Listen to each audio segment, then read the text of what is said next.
하나님 말씀은 에스겔 1장 1절에서 3절 말씀입니다. 구약 성경 에스겔 1장 1절에서 3절 말씀, 우리 길지 않은데요. 우리 합독하도록 하겠습니다. 시작. 서른째 해 넷째 달 초닷새에 내가 그발 강가 사로잡힌 자 중에 있을 때에 하늘이 열리며 하나님의 모습이 내게 보이니 여호야긴 왕이 사로잡힌 지 5년 그달 초닷새라. 갈대아 땅 그발 강가에서 여호와의 말씀이 부시의 아들 제사장 나 에스겔에게 특별히 임하고 여호와의 권능이 내 위에 있으니라. 아멘. 네, 여러분 잘 지내셨습니까? 네, 지난 3일간 잘 지내셨는지 모르겠습니다. 주일로 이제 우리가 한 주를 시작하죠. 그리고 제 3일째에 우리가 이렇게 수요일에 예배를 드리는데요. 참으로 환영하고 또 축복하고 감사를 드립니다. 지난주에 연말 교육자 회의를 잘 마치고 저희는 돌아왔는데요. 덕소에 돌아오니까 알록달록 단풍이 잘 들었더라고요. 이렇게 하루아침에 날씨가 이렇게 바뀌었는데요. 아름다운 이 덕소 동네가 되었는데 이렇게 영상으로 함께 하시는 여러분의 동네에도 아마 그러지 않을까 싶습니다. 지난 월요일이었죠. 이틀 전에 이제 쉼을 누리면서 잠시 가족들과 함께 마트를 갔습니다. 차를 타고 한강 주변을 이렇게 드라이빙을 하는데요. 한강변에 이렇게 나무들이 다 단풍이 들어서 알록달록 멋지게 들어선 것을 보았습니다. 옆에 있는 이제 아내는 정말 이쁘다, 단풍이 벌써 이렇게 졌네 하고 이제 이렇게 감탄을 했고요. 저도 그에 거들어서 한마디를 했습니다. 야, 저거 떨어지면 엄청 더러울 텐데 이런 말을 하면서 화성에서 온 남자와 금성에서 온 여자를 여러분 실사판으로 보고 계십니다. 같은 것을 보아도요, 다르게 해석하는 남자와 여자가 있는데요. 오늘 성경을 보면서 또 하나님과 우리의 생각이 좀 잘 맞아떨어지면 좋겠다 싶습니다. 이렇게 단풍과 함께 11월부터 단계적 일상회복 1단계가 시작되었습니다. 이렇게 교회 우리 예배당을 이렇게 둘러봐도 두 자리에 하나씩 예배 자리를 씌워놨는데요. 한번 이렇게 좀 주위를 둘러보실까요? 네, 멋있죠? 네. 네, 이 자리가 가득했던 때가 혹시 생각나십니까? 한 2년 전쯤. 네, 작년 초만 해도 멀지 않게 작년 초만 해도 이 예배당이 가득해서 뭐 난방을 그렇게 많이 하지 않아도 후끈후끈 열이 확 올라가는 그 느낌이 생각이 나는데요. 이제 다시 그런 날이 오기를 꿈꿔 봅니다. 주위도 둘러봤고요. 혹시 저기도 한번 보실까요? 네, 저쪽에. 네. 찬양대석이죠. 네, 작년 4월에 완공한 찬양대석인데 이제 저 자리에도 우리 찬양대 여러분들이 모여서 찬양할 수 있는 날이 곧 오리라 생각이 듭니다. 제가 이렇게 시작하면서 주위를 보시지요, 저쪽을 보시죠 이렇게 했는데요. 여러분의 시선을 좀 이동시켰는데 다행히도 제 손을 따라서 이제 저쪽을 봐주신 분들이 많이 있었습니다. 혹 뭐 영상을 보신 분들은 잘 안 보이시겠지만 제 얼굴이나 제 손 끝을 보신 분들도 계실 겁니다. 오늘 에스겔서 본문과도 좀 관련이 있는 그런 좀 행동이었는데요. 이제 말씀을 읽어가면서 성도는 무엇을 바라보는 사람인지 새롭게 깨닫는 시간이 되면 좋겠습니다. 오늘 본문이 에스겔에서 이제 처음 서두인데요. 에스겔이 또 하나님을 만나는 그런 장면이니만큼 먼저 에스겔에 대해서 잠시 알아보는 것이 순서일 것 같습니다. 오늘 본문 3절에도 나왔지만요, 에스겔은 제사장 가문의 출신인데요. 30세에 하나님을 만나는 장면이 나옵니다. 그리고 그때가 여호야긴 왕이, 유다의 왕이 포로가 된 지 5년이 지난 그런 해라고 나옵니다. 제사장 에스겔을 설명하기 위해서 잠시 그림을 좀 보여드리겠습니다. 네, 에스겔 왼쪽 아래에 있죠. 에스겔은 솔로몬 솔로몬 쪽이겠죠. 솔로몬 편에. 그리고 제사장으로 보면은 사독 계열의 제사장 가문 출신입니다. 지난번에 함께 말씀을 나눴던 예레미야와는 대조적인 가문이라고 볼 수 있겠습니다. 예레미야는 아나도 출신이고요. 제사장으로서는 아비아달 계열의 사람입니다. 이렇게 제사장 가문이 둘로 나는 이유는 간단합니다. 다윗의 아들로 솔로몬이 왕위를 이어받게 되죠. 그리고 그 라인에 서 있던 사람이 사독 제사장이고 반대편에 서 있던 사람이 아비아달 제사장인 것입니다. 그래서 솔로몬이 직위를 하고 누가 제사장이 되겠습니까? 사독이 되겠죠. 그리고 아비아달은 아나돗으로 추방을 당하게 됩니다. 그래서 그 후손 예레미야가 그 아나돗 출신이다 이렇게 말을 하는 것이죠. 각자의 자리에서 물론 왕궁에서 인정을 받았든 또 추방을 당했든 간에 각자의 자리에서 훌륭한 예언자가 나와서 참 감사한 일이지만 또 역사적으로 또 정치적으로 이런 배경이 있다는 것 성경을 읽을 때 유익한 점이라고 할 수가 있겠습니다. 두 예언자 간의 차이점을 좀 보려고 하는데요. 성전이라는 주제를 놓고 보면 먼저 예레미야는 성전 문 앞에 서서 예배하러 오고 가는 사람들을 향해서 이것이 여호와의 성전이다, 성전이다 하는 거짓말을 믿지 말라라고 이제 선포를 합니다. 성전은 도둑의 소굴이 되었다라고까지 강하게 비판을 하였고요.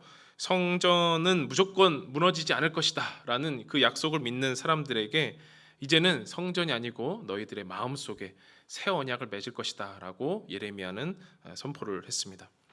반면에 에스겔은 성전 안에서 우상 숭배하는 모습들을 직접 목격을 하고요.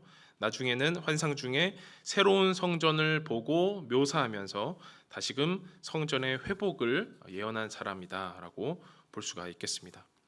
이게 같은 성전이라는 주제를 놓고도 조금 다른 위치를 보이는 사람들인데요.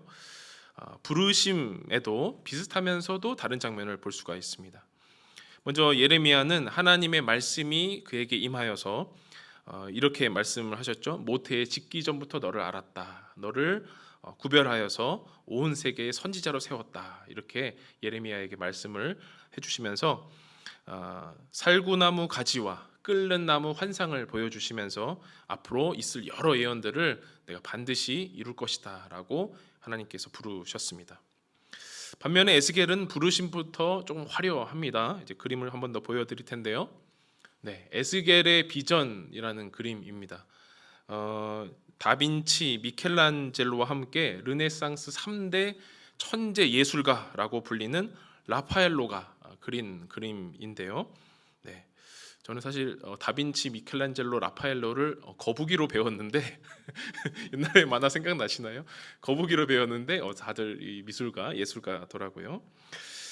에스겔에서 1장 4절 이하로 보면요, 이제 북쪽에서 폭풍과 구름이 막 몰려오고요, 불이 번쩍번쩍하고 빛이 사방에서 막 비추면서, 저 그림과 같죠? 그러면서 네 가지 생물의 형상이 드러납니다. 일명 여호와의 영광의 형상 이렇게 나오는데요. 우리가 보는 그림처럼 사람, 사자, 소, 독수리의 얼굴이 사방으로 돌아가면서 있고 어디든지 갈 수 있는 날개가 있는 아주 기이한 형상의 모양을 에스겔이 보게 되는 것이죠.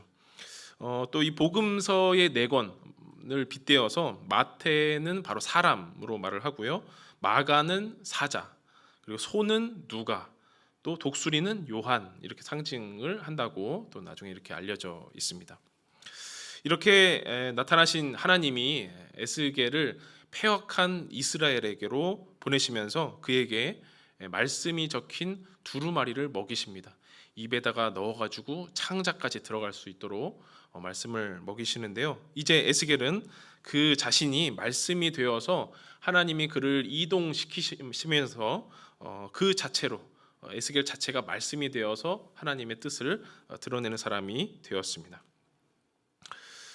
예레미야가 말씀을 듣고 또 기록한 그런 사람이었다면 에스겔은 말씀을 먹고 말씀을 이동하며 보는 그런 사람이 된다라는 것인데요.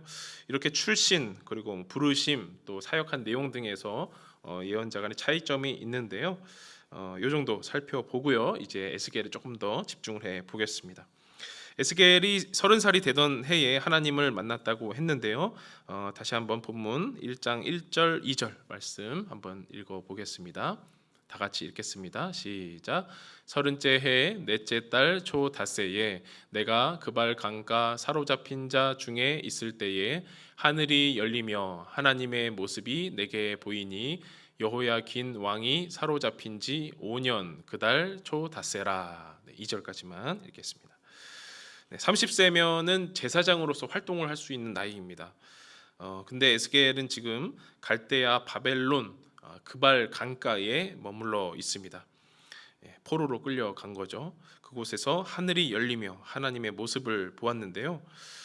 주전 597년에 바벨론이 예루살렘을 두 번째 침공하면서 나라의 운명이 많이 기울어졌습니다. 그리고 왕이었던 여호야긴을 끌고 가서 또 에스겔, 다니엘 이런 사람들을 이제 끌고 가서 5년이 지난 해가 바로 에스겔이 부르심을 받은 때이죠. 예루살렘에는 바벨론이 세워놓은 껍데기 왕 시드기야가 자리하고 있었고요.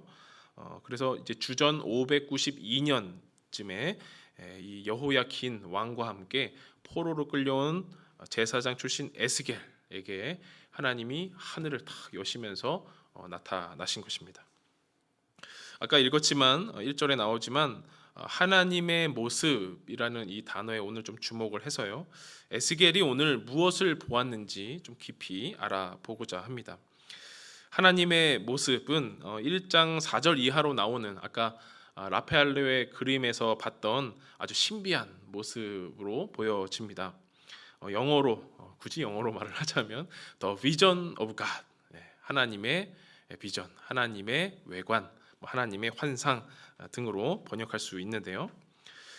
네 가지 생물의 형상으로 번쩍번쩍하고 빛나는 날개가 달린 그런 하나님의 모습이 1장 1절에 등장을 하고 나중에 또 10장 그리고 43장 이렇게 크게 세 군데에 등장을 합니다. 이렇게 신비한 하나님의 모습이 1장, 10장, 43장에 걸쳐서 나오는 이유가 있는데요. 바로 하나님의 영광이 이동을 하기 때문입니다. 하나님의 영광이. 관련된 구절을 한번 읽어볼 건데요. 에스겔 10장 4절 18절 우리 두 절을 제가 읽어드리겠습니다. 여호와의 영광이 그룹에서 올라와 성전 문지방에 이르니 구름이 성전에 가득하며 여호와의 영화로운 광채가 뜰에 가득하였고 18절 여호와의 영광이 성전 문지방을 떠나서 그룹들 위에 머무르니 라고 나와 있어요. 1장에서 바벨론 땅에 있는 에스겔에게 하나님의 영광의 형상이 탁 드러났지 않았습니까? 멋있는 신비로운 형상으로 드러났는데요. 그리고 2장, 3장에 걸쳐서 에스겔이 파수꾼으로 부름을 받습니다. 그런데 10장에 와서 보니까 당연히 예루살렘 성전에 거룩히 거해야 할 하나님의 영광이 아까 뭐라고 나왔습니까? 성전 문지방을 떠나서 이렇게 나왔어요. 이제 문지방을 넘어서면 성전 바뀐 거지 않습니까? 성전 문지방을 떠났다라고 나옵니다. 아까 그림에 볼 때 하나님 모습에 날개가 달려 있었습니다. 그리고 1장 이렇게 하반부에 보면은 바퀴도 달려 있습니다. 그 말은 뭐냐면 하나님은 어디든지 가실 수 있다. 어디든지 이동 가능하시다라는 것을 묘사하는 것이죠. 과연 1장에서 10장 사이에 무슨 일이 일어났기에 하나님이 날아다니고 굴러다니고 이동을 하셨을까라는 것인데요. 한번 살펴보겠습니다. 아까 먼저 말씀드린 대로 에스겔은 하나님으로부터 하여금 이제 말씀을 두루마리 말씀을 먹게 되었고요. 이스라엘을 위한 파수꾼, 적이 나타났다라고 외치는 그 파수꾼의 역할을 감당을 하는데요. 하나님께서 에스겔의 머리털을 잡아서 천지 사이로 들어 올리시고 예루살렘으로 이동을 시키셨습니다. 에스겔 8장 3절을 읽어볼 건데요. 이 이동하는 장면을 머릿속으로 한번 그려보시면서 과연 이 구절에는 하나님의 모습이라는 단어가 어디에 나올까? 이것도 한번 생각해 보시면 좋겠습니다. 에스겔 8장 3절입니다. 제가 읽겠습니다. 그가 손 같은 것을 펴서 내 머리털 한 모순을 잡으며 주의 영이 나를 들어 천지 사이로 올리시고 하나님의 환상 가운데에 나를 이끌어 예루살렘으로 가서 안뜰로 들어가는 북향한 문에 이르시니 거기에는 질투의 우상 곧 질투를 일어나게 하는 우상의 자리가 있는 곳이라. 네, 1장 1절에서 읽었던 하나님의 모습과 동일한 단어가 뭘까요? 저 빨간색으로 해놨죠? 하나님의 환상이라는 단어입니다. 하나님의 모습, 그것은 곧 하나님의 환상, 똑같은 단어인데요. 하나님은 환상 가운데서 에스겔의 머리를 한 모습 잡아서 하늘로 올리셔서 예루살렘 성전으로 이동시키셨습니다. 성전 안에 들어가 보니까요, 질투의 우상이라고 하는 것이 있었어요. 북문에 가보니까 질투의 우상이 놓여 있었고, 7절에 뜰문에 가서 자그만 그 담에 구멍이 있는데 담을 허물어 보니까 가증한 짐승과 곤충이 사방 벽에 그려져 있고, 장로 70명이 향로를 들고 제사하고 있었습니다. 14절 안쪽 북문에 가서 조금 더 안쪽에 들어가 보니까요, 여인들이 담무스 신을 위해서 애곡하는 장면을 보았습니다. 이 담무스 신은요, 고대 근동에서 오랫도록 유명한 신인데, 뜨거운 여름에 지하 감옥에 갇혀 있다가 이제 4월쯤 돼서, 4월이 담무스월이라고 부르는데요, 4월쯤 돼서 여인들이 애곡하면서 이제 글을 부르고 또 음란한 의식을 하고 이렇게 하면서 4월이 되면 담무스 신이 샥 이제 부활해서 봄이 소생하고 만물이 살아나는 그런 시기가 된다고 합니다. 그 담무스 신에게 여인들이 애곡하는 그 장면을 보게 되고, 16절에는 성전 문에 이르렀는데 25명이 성전을 등지고 동쪽 태양을 향해서 예배하는 그런 장면을 에스겔이 보게 됩니다. 이런 참담한 우상 숭배의 현실 속에서 하나님은 분노를 금하지 않으시고 더 이상 그들을 긍휼히 여기지 않을 것이다. 그들의 기도를 듣지 않을 것이다. 내가 큰 분노로 그들에게 갚을 것이다 라고 말씀하셨습니다. 그리고 10장에 이르러서 하나님의 영광이 성전 문지방을 떠나게 된 것입니다. 예언서 말씀들을 이렇게 보면 전염병, 칼, 기근, 이렇게 하나님의 심판을 뜻하는 말들이 많은데요. 그런 것들보다도 정말 큰 재앙은 바로 하나님의 영광이 떠났다라는 그 재앙이라고 생각을 합니다. 하나님 백성의 존재 근거인 하나님께서 이스라엘을 떠나셨다라는 그 말씀입니다. 에스겔을 비롯한 수많은 예언자들이 하나님의 말씀을 전하면서 상징 행위도 하고요, 하나님의 뜻을 알려주었지만 이스라엘 백성은 얼굴이 뻔뻔하고 마음이 굳어 버렸습니다. 그래서 그 심판의 메시지를 다 무시하고 말았습니다. 그런 모습들을 에스겔은 다 눈으로 보게 된 것이죠.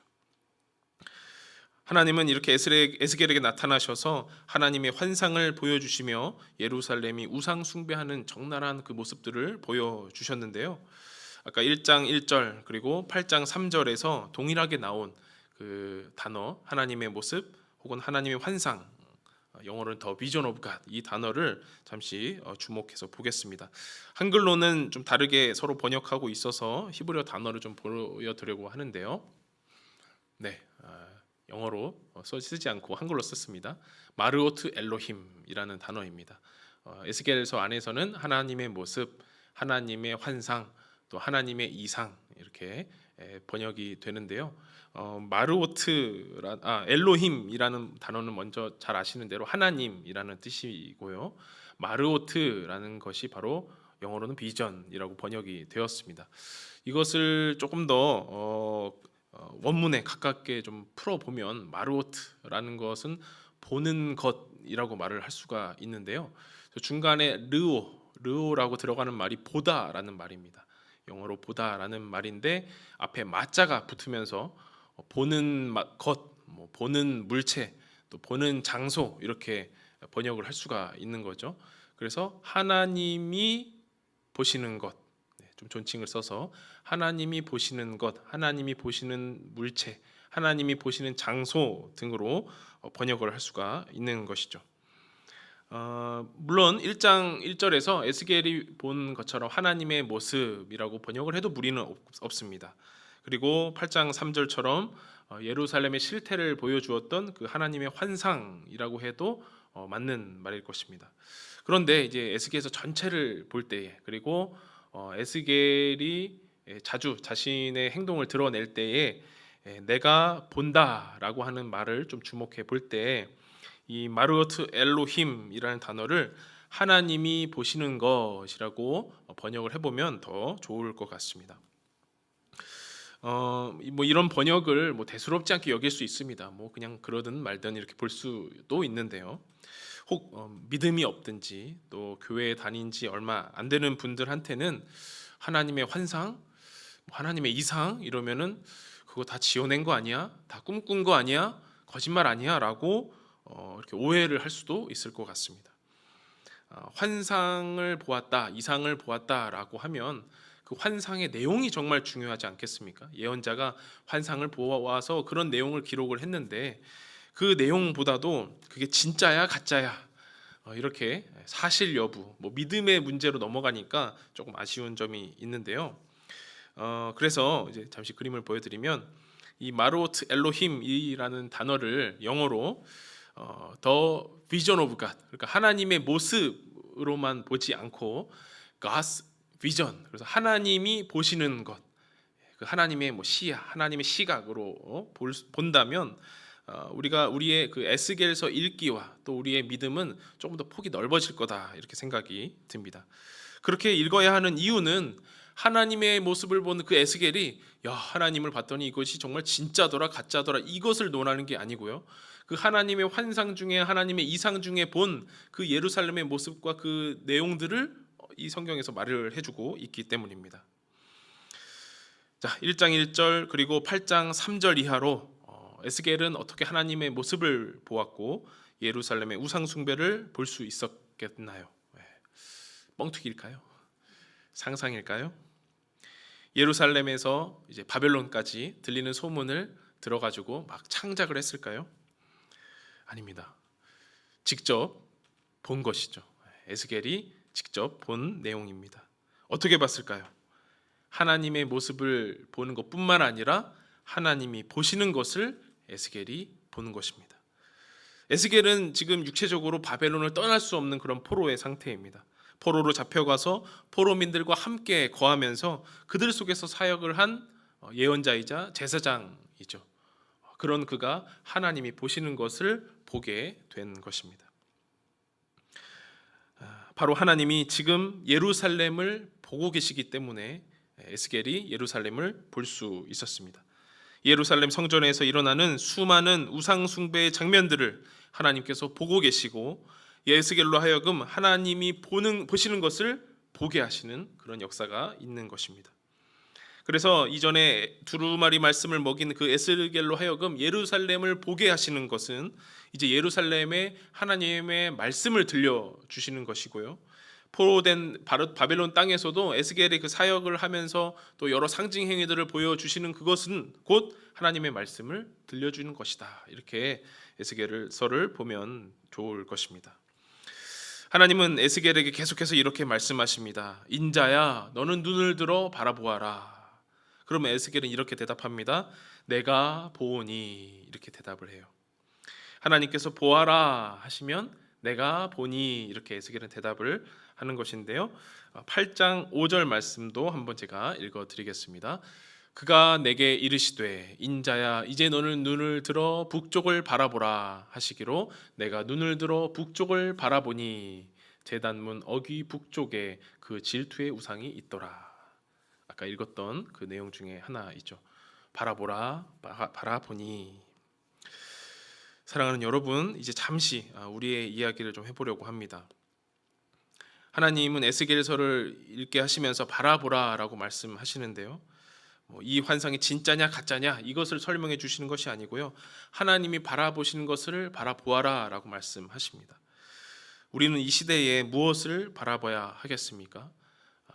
온 세계에 그리고 이 나라에 시대적으로 많은 문제들이 있고요. 어려움들이 있고 도전들이 있습니다. 또 각 가정과 직장 그리고 개인의 삶을 볼 때도 참으로 골머리를 앓게 하는 여러 문제들이 있을 것입니다. 부동산이 되었든 노후 준비가 되었든 아까 담무스 시인이 이렇게 베풀어 준다고 하는 그 생산과 목축이 되었든 간에 우리를 조금도 내려버려 두지 않는 이 문제들이 많은 어려움들이 우리를 사방에서 둘러싸고 있습니다. 그런데 그 문제들을 바라보고 열심히 이제 해결책을 찾으려고 하면 어떻습니까? 쉽게 찾아집니까? 네. 그럼 세상 사람들이 고민이 하나도 없겠죠. 뭐 아는 사람을 통해서, 뭐 책을 통해서, 미디어를 통해서, 뭐 상담가를 통해서, 뭐 해결책을 들으면 어떻습니까? 다 해결이 됩니까? 아마도 대답은 글쎄요일 거라고 생각합니다. 신앙인으로서 근원적인 해결은 내가 문제를 바라보고 해결하는 것이 아니라 하나님이 보시는 것을 보는 것입니다. 하나님이 그 문제를 보고 계시고요. 하나님이 그 해결을 보시고 하나님이 그 회복을 바라보고 계시니 우리는 그 하나님이 보시는 것을 보면 되는 것입니다. 하나님이 꿈꾸고 소망하는 것을 보면서 나의 꿈과 소망으로 받아들이는 것입니다. 물론 좋은 것만은 있지 않을 것입니다. 아까 에스겔이 예루살렘의 우상 숭배 그 현장을 목격한 것처럼 우리도 우리 민족과 한국 교회와 내 가정과 내 삶에 후벼 파는 그 통찰의 순간들도 보게 될 것입니다. 그런데 그런 순간들도 하나님이 보고 계시다는 것을 우리는 깨달아야 할 것이죠. 하나님은 늘 보암직도 하고 먹음직도 한 그 열매만 주시는 것뿐만 아니라 그것을 욕망하면서 하나님과는 멀어지려고 하는 내 자신도 보게 하시기 때문입니다. 하나님보다 더 하나님으로 여기고 하나님보다 더 하나님으로 모시고 예배하고 싶어하는 그 우상 숭배의 자리에서 우리가 분연히 일어나서 진정 하나님이 보시고 싶어하는, 하나님이 우리로 하여금 보여주고 싶어하는 그 모습을 보는 저와 여러분이 되면 참 좋겠습니다. 그럼 이제 에스겔이 이 마루오트 엘로힘, 하나님이 보시는 것, 이것을 한 번 더 볼까요? 안 볼까요? 네. 한 번 더 보니까 물어보겠죠. 에스겔 40장 2절 말씀인데요. 이건 다 같이 한번 읽어보겠습니다. 시작. 하나님의 이상 중에 나를 데리고 이스라엘 땅에 이르러 나를 매우 높은 산 위에 내려놓으시는데 거기에서 나무로 향하여 성읍 형상 같은 것이 있더라. 여기에서 마로트 엘로힘 어디 있을까요? 하나님의 이상. 네, 빨간색으로 해놨죠. 네, 뭐 진짜야 가짜야, 본 거야 만 거야, 이 질문 지금까지 하시면 안 됩니다. 때는 아까부터 수년이 흘렀습니다. 예루살렘이 함락된 지 벌써 14년이 흐른 때입니다. 주전 572년쯤 되었는데요. 하나님이 에스겔을 데리고 하나님의 이상 중에 이스라엘의 높은 산에 에스겔을 내려두셨습니다. 그리고 4절에 이렇게 말씀하셨는데요. 40장 4절입니다. 그 사람이 내게 이르되 인자야 내가 내게 보이는 그것을 눈으로 보고 귀로 들으며 내 마음으로 생각할지어다. 내가 이것을 내게 보이려고 이리로 데리고 왔나니 너는 본 것을 다 이스라엘 족속에게 전할지어다 하더라.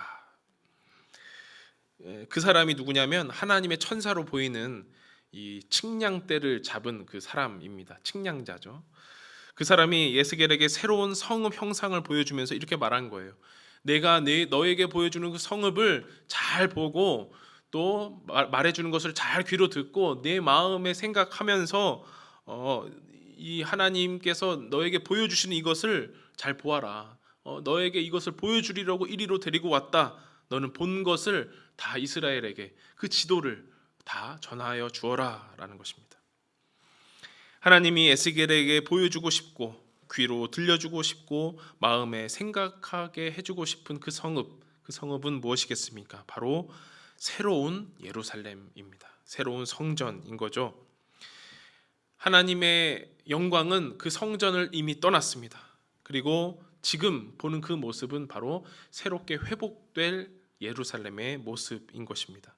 마치 마른 뼈가 서로 맞아들고 살이 붙고 새로운 사람이 된 것처럼 이제 새로운 성전을 담벼락부터 문을 건너서 방에 들어가고 하나하나 안쪽 모습까지 그 측량하는 사람이 에스겔을 데리고 다니면서 여기는 길이가 얼마나 된다, 여기는 길이가 얼마가 된다라고 하나하나 세워주면서 새로운 성전의 모습을 보여주시는 것입니다. 그리고 에스겔은 눈으로 보고 귀로 듣고 마음에 새기면서 그 새로운 성전을 마음에 새기는데요.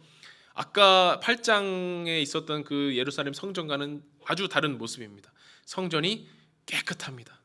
벽에 우상의 그림도 없고요, 우상 제단도 없고요. 네, 또 이방 신을 제사하는 그 사람들도 없는 아주 깨끗한 성전의 모습이 이제 보여지게 되는 것이죠. 그리고 43장에 이르러서 아까 성전을 떠났던 하나님의 영광이 다시 돌아오게 됩니다. 에스겔 43장 1절에서 5절인데요. 조금 길지만 제가 천천히 읽어보겠습니다. 한번 머리로 한번 그려보시면 좋을 것 같습니다. 그 후에 그가 나를 데리고 문에 이르니 곧 동쪽을 향한 문이라. 이스라엘 하나님의 영광이 동쪽에서부터 오는데 하나님의 음성이 많은 물소리 같고 땅은 그 영광으로 말미암아 빛나니 그 모양이 내가 본 환상 곧 전에 성읍을 멸하러 올 때에 보던 환상 같고 그발 강가에서 보던 환상과도 같기로 내가 곧 얼굴을 땅에 대고 엎드렸더니 여호와의 영광이 동문을 통하여 성전으로 들어가고 영이 나를 들어 데리고 안뜰에 들어가시기로 내가 보니 여호와의 영광이 성전에 가득하더라.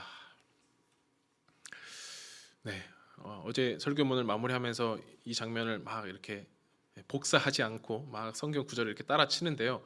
막 울컥하는 거예요. 네, 여호와의 영광이 떠났던 그 장면에서 여호와의 영광이 다시 돌아온 그 장면이 참으로 감동이 있었습니다. 하나님의 영광이 이전에 그발 강가에서 번쩍번쩍하면서 이제 보여주었던 그 모습, 또 에스겔의 머리끄댕이를 잡고 예루살렘의 모습을 보여주던 그 모습, 그 환상 마르오트 엘로힘의 모습으로 하나님의 영광이 다시 돌아오신 것입니다. 그 여호와의 영광이 에스겔을 데리고 성전에 들어가서 이제 에스겔이 내가 보니 여호와의 영광이 가득하더라. 에스겔은 어떤 사람입니까? 그저 본 사람입니다. 하나님이 보시는 것을 보면서 이런저런 모습이 되어서 하나님의 뜻을 전하고 또 때로 하나님이 말을 못하게 하시면 그렇게 되고 입을 여시면 또 말을 하는 그런 종이었습니다. 괴기하고 신비스러운 상징 행위도 하기도 했지만 궁극적으로 그는 하나님이 보시는 것을 바라보는 사람이었습니다.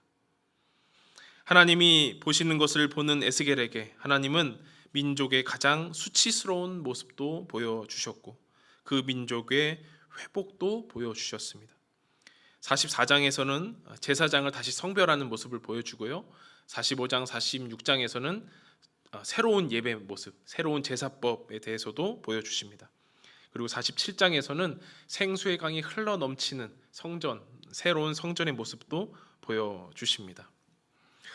아마도 에스겔이 제사장 출신이어서 이렇게 조금 더 이 제사와 성전에 대한 그런 모습이 대두가 되지만 중요한 것은 하나님은 그 예루살렘의 회복을 보여주시면서요, 예배 그리고 그 안에서 섬기는 봉사자들을 중요하게 보여주십니다. 예배와 섬기는 자들을 회복하시면서 그 성전에서 생수의 강이 흘러넘치는 그 비전을 보여주시는 거죠. 이제 마지막으로 한 구절만 더 읽겠습니다. 에스겔 47장 6절에서 8절입니다. 같이 한번 읽어보면 좋겠습니다. 시작.